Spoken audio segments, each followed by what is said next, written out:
anytime change is introduced, it does create new opportunities. And that's what I'm going to talk about in terms of some of the case studies that we talk about later. But I want to talk about it from a higher level before we kind of go into that. I have some components in here which talk about a way to put yourself in a particular mindset, right? And this quote, what it's essentially saying is that you can always challenge the status quo. You can always think of doing something differently. Anything can be improved upon, right? And in situations like the one in which we find ourselves in now, there's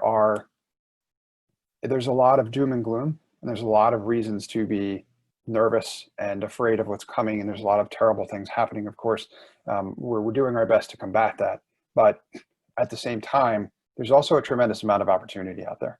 So do whatever you can and get the right kind of help that you need in order to put yourself in the right mindset and expectation that let's go look for what we can do to help people, because there's a lot of people that need a lot of help from a business perspective right now, more so now than ever. And with the right tools, with the right skill set, with the right mindset, you can identify these opportunities, you can build solutions around them, and those can ultimately make your existing company more successful or turn things around, or you can create new, unique opportunities that can turn into those as well too.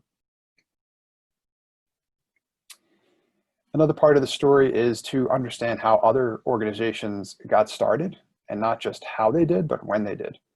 These are just a few examples, and there are a tremendous number of them. This is only a few. We're talking about Netflix, Airbnb, and Venmo, which is local right here in the greater Philadelphia area. But each of these organizations and countless others were actually started in the midst of recessions and in economic downturns. I personally believe that that's not an accident.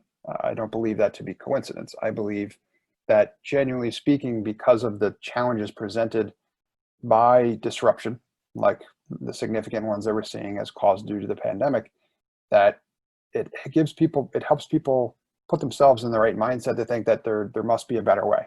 There's a better opportunity. There's opportunity to disrupt here. And that's the mindset that I believe that inspired a lot of these companies to start working on projects, what ultimately became into the companies that they are today. So just a little bit of a kind of brief history lesson to say that a lot of success has been created out of what has looked like relatively, dark times.